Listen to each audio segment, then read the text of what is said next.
Bueno, hoy hablaremos sobre el hebreo y la resurrección exitosa. Somos estudiantes de Sociolingüística de la Universidad Nacional de Colombia, sede de Bogotá.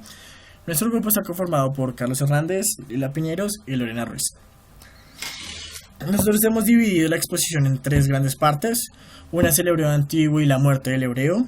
Otra es la resurrección y el hebreo durante el medioevo. Y la última parte va a ser el hebreo moderno y todo el proceso de revitalización de la lengua. Entonces, para comenzar la exposición les hablaré acerca del hebreo prebíblico. En la imagen podemos observar el primer vestigio que se tiene de la lengua hebrea, que es aproximadamente de cerca del siglo 8 antes de la era común. Pero para los judíos, que antes llamábamos hebreos, esto no comienza en ese momento. Lo que vemos aquí es una traducción del egipcio al hebreo. Para ellos, para el pueblo hebreo, comienza con su gran patriarca, que es Abraham. Entonces, para hablar un poco de la lengua y el nacimiento de la lengua hebrea, vamos a hablar un poco de cómo nació el pueblo hebreo. Entonces, el pueblo hebreo nace por el pacto que hace Dios con Abraham. Dios le promete una tierra, las tierras de Canaán, a su pueblo para que las hagan prosperar y toda esta parte. Entonces, Abraham toma todo su pueblo y los lidera hacia las tierras prometidas de Canaán. Pero Dios le pide ciertas cosas para que las tierras puedan ser de ellos. La más importante de ellas es que tienen que renunciar a todos los demás dioses, tienen que solamente alabarlo a él, porque él los escogió como pueblo. Entonces tienen que abandonar todos sus dioses hechos en oro, plata, arcilla, madera. Entonces tienen que abandonarlos a todos y simplemente adorarlo a él. Eso es lo que le pide Dios. Entonces Abraham toma su pueblo, van a las tierras de Canaán. Entonces, según la línea de sangre, a Abraham lo iba a suceder en este caso su hijo, su primogénito Isaac. Y a su vez a Isaac lo sucedió Jacob. Jacob es bastante particular porque él tiene 12 hijos. Son las 12 tribus originarias de Israel. Uno de sus hijos es bastante peculiar, dado que tiene una habilidad muy especial para interpretar los sueños. Sus hermanos, por envidia, lo venden como esclavo para los egipcios. Ya estando él como esclavo en Egipto, se entera el faraón de su gran habilidad de interpretar los sueños. Entonces decide que le interpreta un sueño que él tiene muchas veces. Es un sueño de 7 vacas gordas y 7 vacas flacas que devoran las vacas gordas. Entonces, después de esta interpretación del sueño, José se convierte en el consejero del faraón, pues su preferido. Pero tras la muerte de este faraón, llega uno nuevo que no quiere para nada a los hebreos. De hecho, los detesta, les tiene miedo, porque sus creencias amenazan con las de su religión. Entonces toma por esclavos al pueblo hebreo. Más o menos este periodo de esclavitud dura 200 años, hasta la llegada de Moisés. Moisés libera al pueblo hebreo y lo lleva rumbo a las tierras de Canaán, y vagan alrededor de 40 años por el desierto. Entonces, en estos 40 años, Moisés recibe la tabla de la ley, los 10 mandamientos de Dios. Y se presume también que estos 10 mandamientos estaban en hebreo porque pues el pueblo hablaba hebreo. También se dice que el Génesis, que es el primer libro del Pentateuco y de la Biblia, fue escrito por Moisés en su gran parte. Y pues este libro está escrito en hebreo. Entonces es más o menos la relación que se tiene del hebreo. En la imagen que está aquí es a mediados del siglo VIII, antes de la era común, pero la historia de Abraham nos remonta más o menos hasta el siglo XIV de la era común. Entonces, cuando los 12 descendientes de las tribus de Israel llegan a Canaán, lo hacen prosperar como un gran imperio, una gran ciudad. Y aquí es donde comienza la era de oro del hebreo. ¿Por qué se denomina la era de oro? porque como ya les dije, el Pentateuco o los 5 primeros libros de la Biblia está escrito por completo en hebreo. Esto lo que hace es marcar un fortalecimiento de la lengua.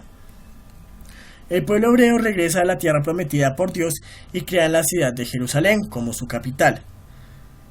Este fue el momento más grande de su lengua, porque los sabios de la lengua se dedican a escribir todas las historias anteriores, los 5 primeros libros de la Biblia, en hebreo. Entonces aquí es donde se escribe la más grande obra en lengua hebrea. Entonces aquí podemos ver en principio a la izquierda tenemos el alfabeto del hebreo antiguo. A la derecha tenemos el hebreo moderno, que ya les hablarán más adelante mis compañeras. Y abajo tenemos el arameo, que es muy importante para la lengua hebrea. Ya más adelante se les explicará por qué. Luego pasamos al principio del fin de la lengua hebrea. Entonces, al hablar de los cambios de la lengua hebrea, es necesario hablar de los cambios que afrontó el pueblo hebreo, uno de los cuales se cree llevó a la lengua hebrea a comenzar a desaparecer. Es la invasión persa y la destrucción del templo de Salomón. Entonces, Salomón fue un rey muy sabio que dedicó toda su vida a la construcción del templo que pueden ver. La idea de este templo era de adorar a su único Dios, al Dios que los eligió como pueblo, salvos entre los otros. Salomón, durante toda su vida, aparte de construir este templo, siempre quiso evitar la guerra de cualquier modo. Pero a su muerte, el pueblo hebreo no supo a quién coronar como rey. Entonces lo que hicieron fue dividir su tierra en 2. Ya no teniendo un ejército muy fuerte y ahora estando dividido en 2 partes, era mucho más fácil su conquista. Entonces, el territorio del norte fue colonizado por los persas y por los babilonios, y el segundo fue colonizado por el emperador babilonio Nabucodonosor II. Este señor lo que hace es llega y destruye la ciudad de Jerusalén. Destruye por primera vez el templo de Salomón. Tras la destrucción del templo y la invasión de los babilonios a esta tierra de Canaán, dado que era una tierra muy rica y una ruta mercantil muy grande, pues esta fue la razón principal por la invasión, hace que el pueblo hebreo, todos los hebreos, se vean relegados a abandonar y a ocupar otros territorios. Esto se llama como el principio del fin, dado que cuando los hebreos pueden regresar a su tierra, ya no llegan hablando hebreo, llegan hablando una lengua de la misma familia, que en este caso es el arameo.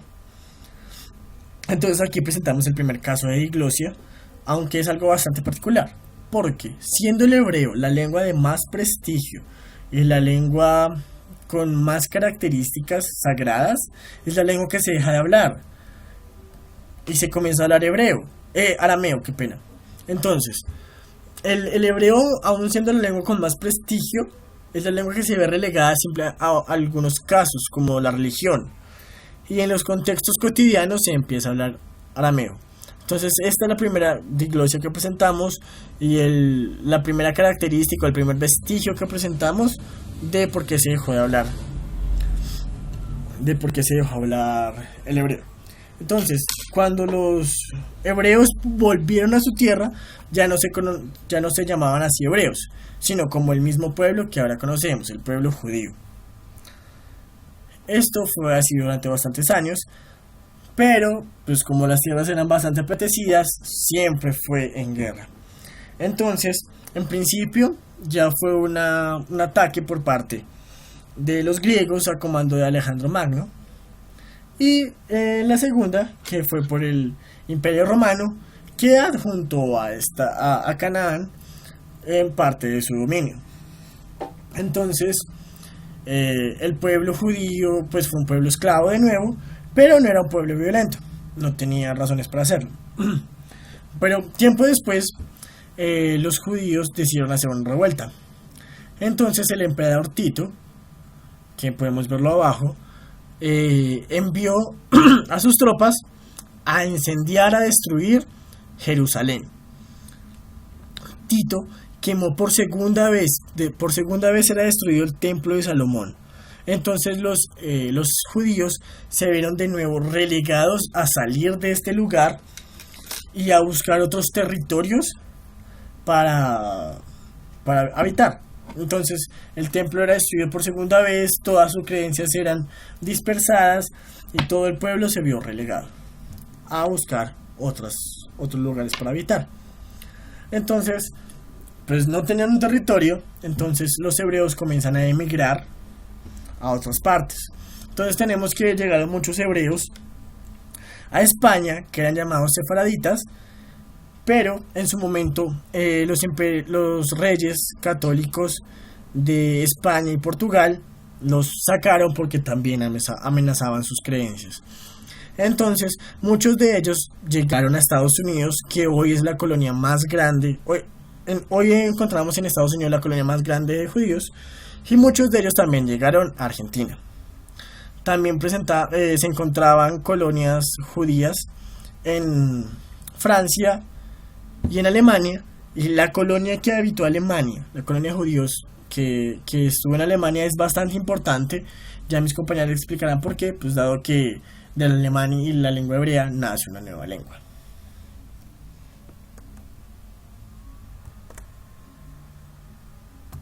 Bueno, ¿por qué hablar del Yiddish en esta presentación?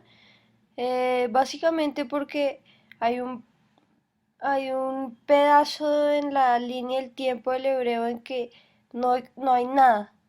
Entonces, ¿qué pasa con estos judíos? ¿Qué hacen estos judíos? En este periodo ellos, pues la mayoría adopta el Yiddish, habla el Yiddish. ¿Qué es el Yiddish? El Yiddish es una lengua judaica.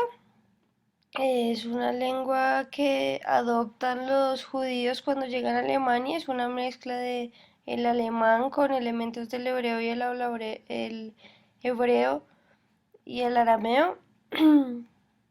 Eh, el yiddish es una combinación, una complicada unión lingüística entre tres componentes: el germánico, el semita y el eslavo. El eslavo del polaco, del ucraniano, del bielorruso y del ruso. Estas tres, estas tres lenguas, hebreo, arameo y yiddish, han contribuido en la fonología, en la morfología, en la sintaxis y en la semántica de la lengua.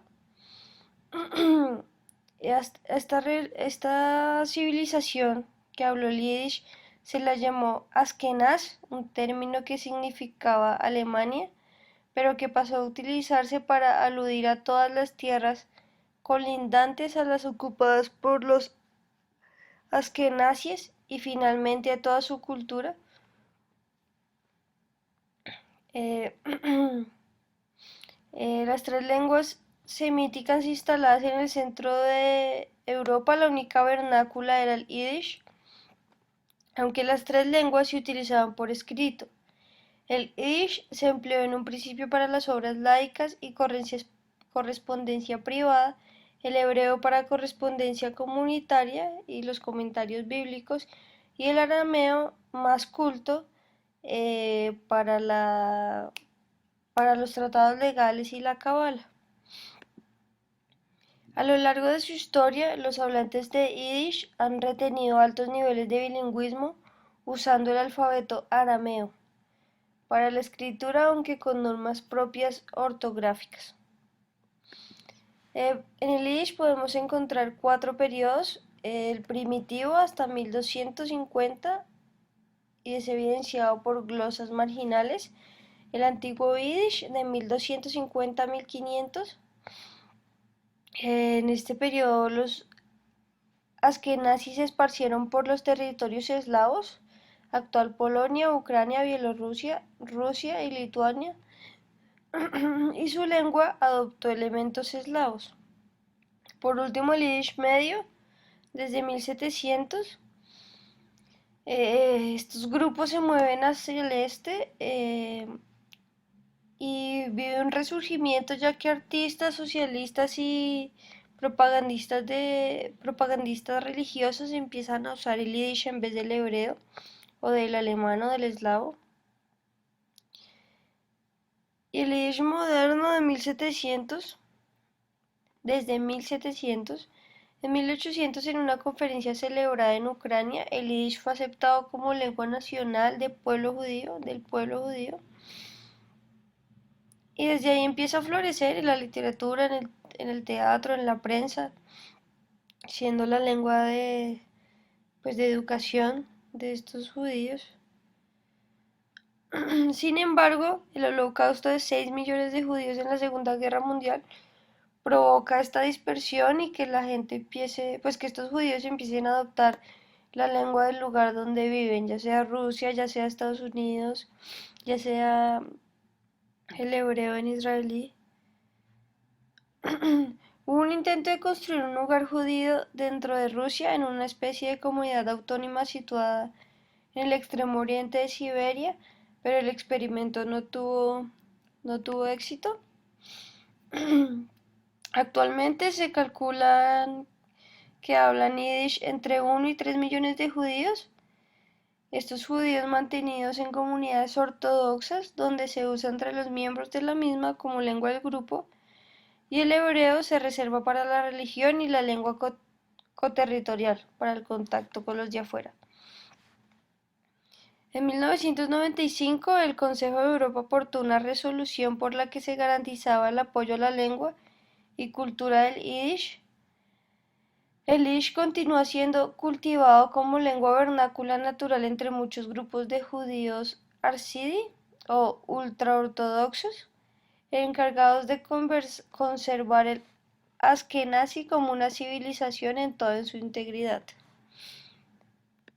Eh, Existen 3 dialectos: el central, también denominado polaco, el septentrional o lituano y el meridional ucraniano, aunque antes se dividía en 4: el oriental, que por su parte contaba con 3 dialectos principales: el nororiental, el centrooriental y el suroriental. El oriental contaba con Lituania, Bielorrusia, Letonia; el centrooriental, Polonia y Hungría; y el suroriental, Ucrania y Rumania.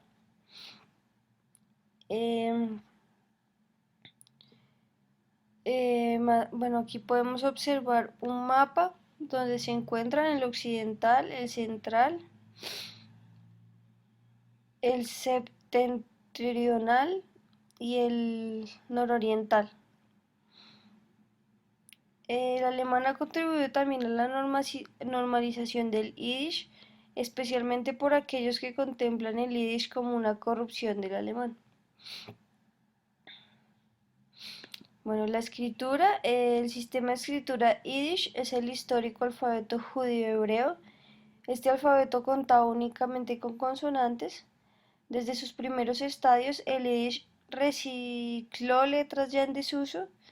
Estas letras eran antiguas consonantes semitas que no se utilizaban, para convertirlas en vocales y así lograr una representación fonética perfeccionada a lo largo de los siglos. Las vocales se distinguen porque abajo, en la parte inferior de las letras, se ponen unos punticos. Bueno, la gramática. Una de las grandes influencias en el Yiddish ha sido, ha sido el vocabulario hebreo, o más exactamente hebreo arameo, y eso no solo en lo que concierne al uso religioso, sino también en palabras de uso cotidiano que no tienen particular conexión con el modo de vida judío. Las palabras hebreo-arameo fueron trasladadas al Yiddish en su pronunciación askenazi, aunque en Israel la pronunciación es según los judíos sefarditas. Cuando los nombres hebreos arameos se trasladaron al Yiddish, se usaron con la formación distintiva del plural según las normas hebreas, no según las normas del alemán.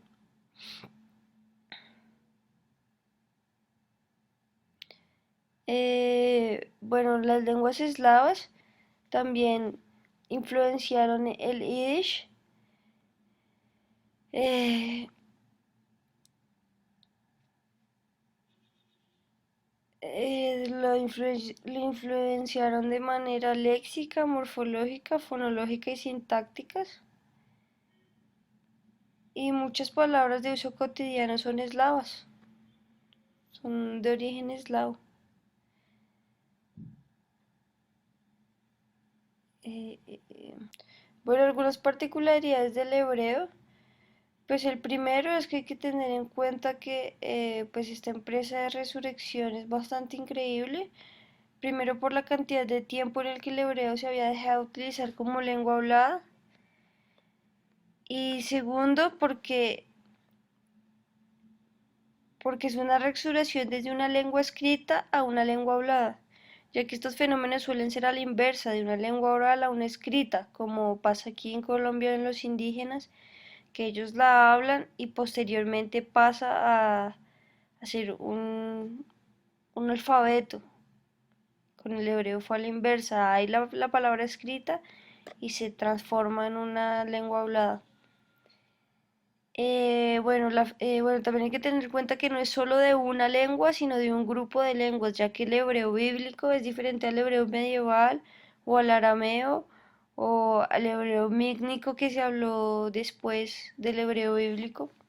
Entonces no es solo de una, sino basada en varias lenguas. Bueno, la fidelidad. La fidelidad consiste en que el sionismo y Ben Yehuda tenían que ceñirse lo más posible al hebreo bíblico, primero para causar credibilidad y que la gente apoyara este proceso.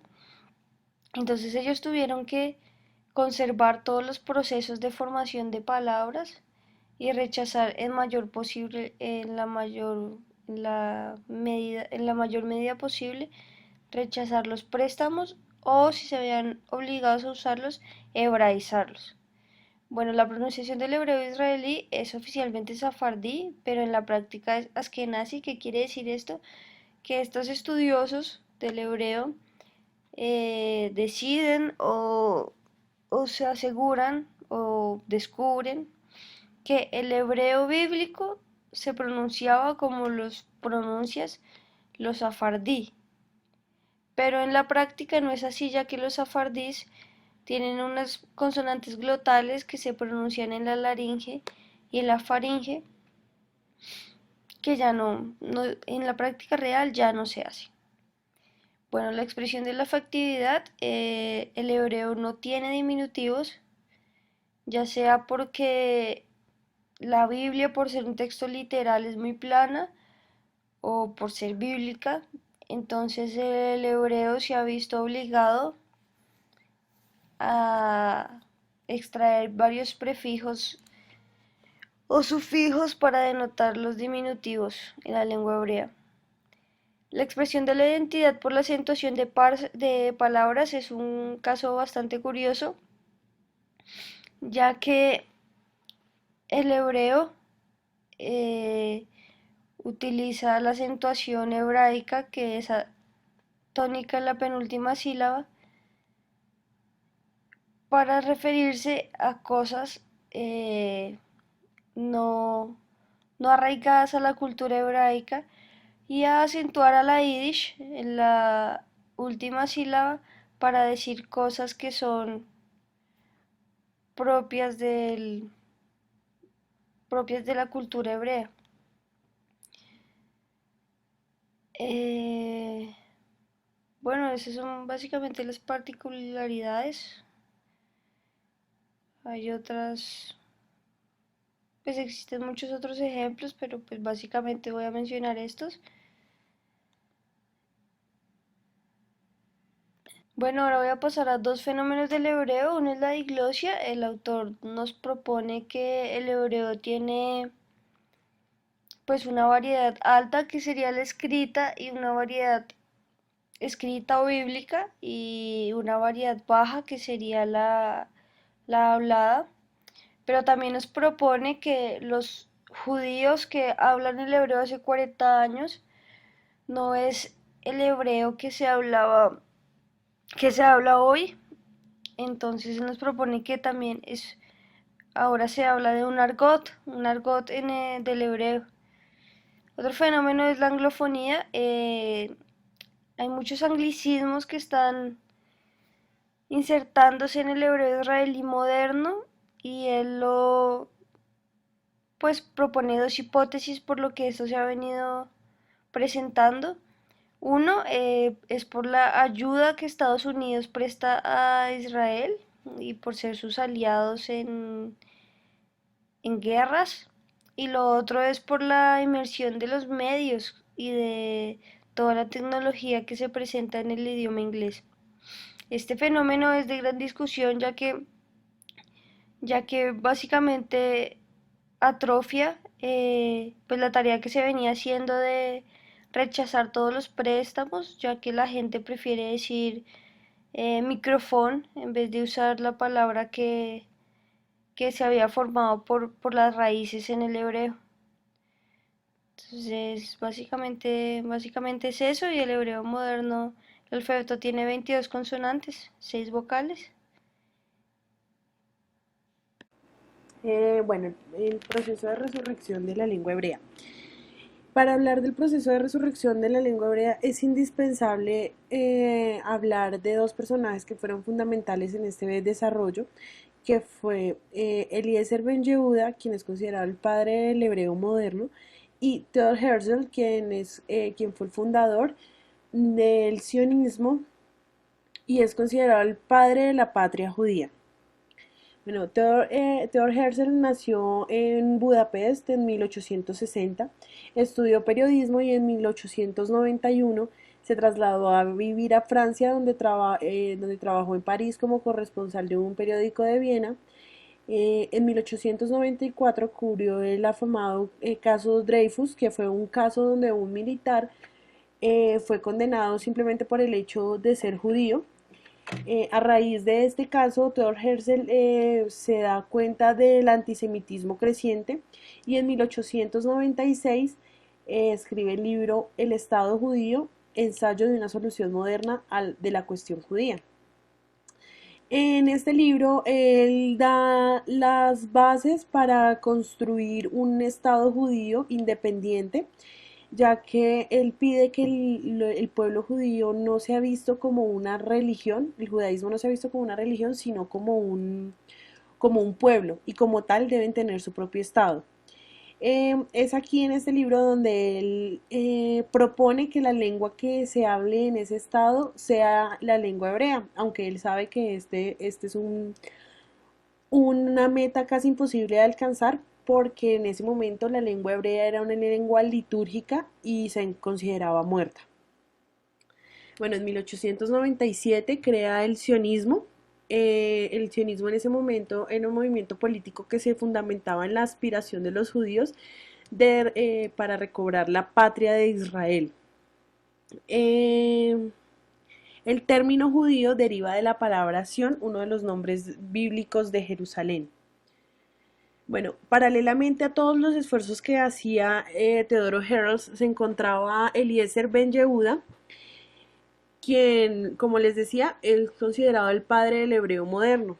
Eliezer Ben Yehuda nació en Lituania y desde muy pequeño fue enviado a estudiar a una yeshiva y después se fue a estudiar medicina en la Sorbona en Francia. Ahí contrajo tuberculosis y en 1801, en 1881 se trasladó a Palestina junto con su esposa en lo que se denomina la Primera Aliyá. En ese momento Palestina estaba bajo el dominio del Imperio Otomano y los judíos residentes en Palestina hablaban árabe, yiddish, alemán o francés. No se hablaba hebreo en ninguna ocasión, a menos que fuera una ocasión litúrgica. Eliezer Ben Yehuda empieza un proceso para darle vitalidad a la lengua hebrea y hace lo que podemos denominar como un experimento que lo hizo con su hijo Ben-Zion Ben Yehuda, que nació en 1882 y es considerado el primer hablante nativo del hebreo moderno, ya que su padre, Eliezer Ben Yehuda, no permitía que el niño tuviera contacto con ninguna otra lengua que no fuese hebrea y Esto generó en el niño una gran dificultad, pues ya que él tuvo que pasar una infancia y una juventud sola, ya que tuvo que soportar que su familia, su madre y sus hermanos murieran, y ya que ningún otro niño hablaba hebreo y su padre pues no lo dejaba tener contacto con ningún otro niño.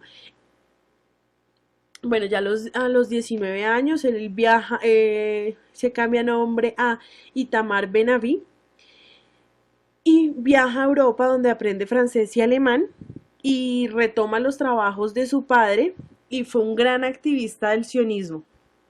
Bueno, los aportes de Eliezer Ben Yehuda.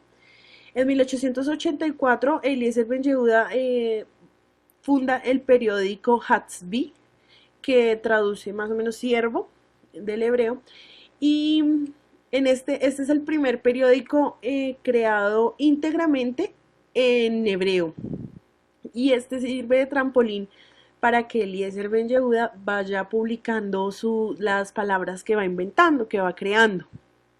En 1889, Ben Yehuda funda la Comisión del Idioma junto con sus compañeros de trabajo y sus colaboradores, y lo que ahora es conocido como la Academia de la Lengua Hebrea. En esta Academia de la Lengua, en esta academia se dedicaron a crear nuevas palabras basándose en las raíces del hebreo, del hebreo de la Biblia y del Talmud. Bueno, Ben Yehuda dedicó 30 años de su vida al proyecto más importante, que son los 17 tomos del diccionario completo del hebreo antiguo y moderno. Él no pudo completar este proyecto, pues él murió a raíz de la tuberculosis, pero su segunda esposa y su hijo se encargaron de terminarlo.